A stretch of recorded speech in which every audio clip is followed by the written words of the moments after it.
RFM News for our sponsor Guardia Jewellery, Toronto Town Square and the Esplanade, Warners Bay. It's 1 o'clock. Good afternoon. I'm Jacinta Lee with 2NURFM Hunter News. The Hunter's High Road toll this year has prompted police to launch a major crackdown on speeding and unsafe driving in the region.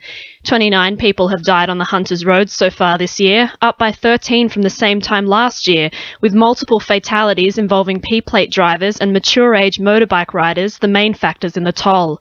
Chief Inspector Trent Lemerton says Operation Silverstone will run over the next 4 months, with extra resources being deployed in the Hunter Valley, Central Hunter and Lake Macquarie areas. And those resources will include marked and unmarked vehicles, police cycles and aerial surveillance so that we can detect drivers and riders who are driving unsafely, overtaking unsafely and travelling in excess of the speed limit. Labor says there are serious problems with reception in the Hunter, which are not being addressed by the government. Communications Minister Malcolm Turnbull visited the region yesterday with news it would be one of the first places in the country to receive very fast broadband in the NBN rollout. However, Labor MP Sharon Claydon says despite claims of broader access, some areas are not being looked after. Mr Turnbull is one of the worst in terms of responding to constituent inquiries. There are really major issues around the Fern Bay area. The people of Fern Bay suffer some of the worst mobile reception in the country. Anglo American has denied claims the Drayton South coal mine will spell the end for 2 Hunter stud farms. Members of the region's thoroughbred industry have claimed the mine puts the Coolmore and Darley studs at risk. However, the New South Wales Department of Planning argues the economic benefits outweigh the risks. Project Director Rick Fairhurst says the mine has the potential to bring significant benefits to the region's economy. Currently at Drayton we have roughly on and off contractors and permanent employees around 500 people, and our intention is those 500 people would move into the Drayton South project. So direct employment is that sort of level. The flow-on employment from a mine of that nature, you're talking at least 2 to 3 times that sort of level of indirect employment. A review of the Building Professionals Act has now gone on public display, giving Hunter residents the chance to have their say on the state's building regulations.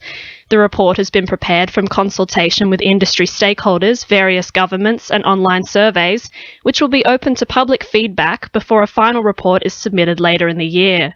Independent reviewer for the Act, Michael Lambert, says there's a number of areas which need addressing. There's a whole host of areas where the current system for checking buildings against the standards needs to be significantly improved. So I've got a blueprint in there, which will take a couple of years to work through, but I think it will make the buildings a lot safer and a lot more efficient and a lot more amenable for people than the current system. Meals on Wheels volunteers across the Hunter are being applauded for their work today as part of National Meals on Wheels Day.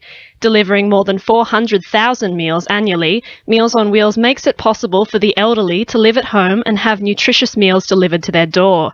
Parliamentary Secretary for the Hunter, Scott McDonald, says the service is rewarding for everyone involved. I've seen them in action and it's something I know that some of the aged people in their own homes look forward to every day. They build up a strong relationship. It really is wonderful to see. It's a lot of hard work. We rely on those volunteers and that's why we like to recognise them. National Meals on Wheels Day today. In finance, the All Ords is down 41 points at 51.02 and $1 Australian is buying 71.18 US cents. Sport for our sponsor Warners Bay Sports Club Fishing Expo September 13. A day of milestones is ahead this Saturday for the Knights, with skipper Kurt Gidley to become the club's second most capped player in the match against the Bulldogs, which will mark his 250th game. Meanwhile, winger Aku Yawate is set to play game number 150. The 33-year-old trials Hall of Fame legend Danny Badiris, who has 257 games under his belt. Meanwhile, Knights chairman Brian McGuigan is rejecting rumours the Knights have been marginalised by other clubs in a dispute with NRL management.